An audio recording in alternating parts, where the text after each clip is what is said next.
आज पालघर तालुका आणि वसई तालुक्याच्या MSEBच्या सर्व महत्त्वाचे अधिकारी असतील आणि कर्मचारी यांची एक संयुक्त बैठक आम्ही घेतली.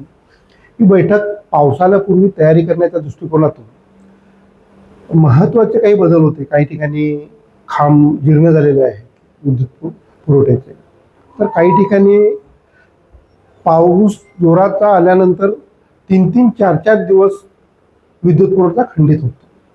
ती ह्या दृष्टिकोनातून पूर्व तयारी करण्याच्या दृष्टिकोनातून विद्युत पुरवठा विभागाचे अधिकारी सर्व यांनी एक कर्मचाऱ्यांना असं सूचित केलं की आपल्या आपल्या विभागामध्ये जिथे जिथे विशेषतः ग्रामीण भागामध्ये विद्युत पुरवठा मोठ्या प्रमाणात खंडित होतो, जसं काय मनोर असेल, डेकाला दहिसर असेल, सावराईंपूर असेल किंवा त्या भागामध्ये बरामपूर असेल, नानिवली असेल, नागझरी असेल, ह्या भागात सफाला डिव्हिजनमध्ये काही ठिकाणात तेच प्रॉब्लेम आहेत. आणि वसई तालुक्यामध्ये पारुल विभाग असेल, खानिवडा विभाग असेल, सकवरवारुल असेल, इथे ज्या विद्युत पुरवठा पावसाळ्यामध्ये खंडित होतो तो होऊ नये या दृष्टिकोनातून उपाय योजना आखण्यासाठी आज बैठक आयोजित केली होती. आणि त्याच्यामध्ये सर्व अधिकाऱ्यांनी सकारात्मक दृष्टिकोन घेऊन कर्मचाऱ्यांना सूचना केल्या की आपल्याकडून जास्तीत जास्त लाईट कशी नाही जाणार या दृष्टिकोनातून आपण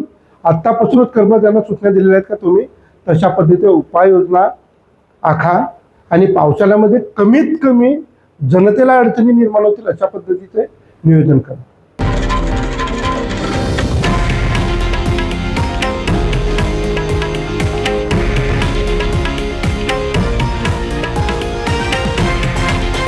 हे आहे देशातील नंबर 1 न्यूज नेटवर्क आणि आपण पाहत आहात TV9 मराठी, एकमेव.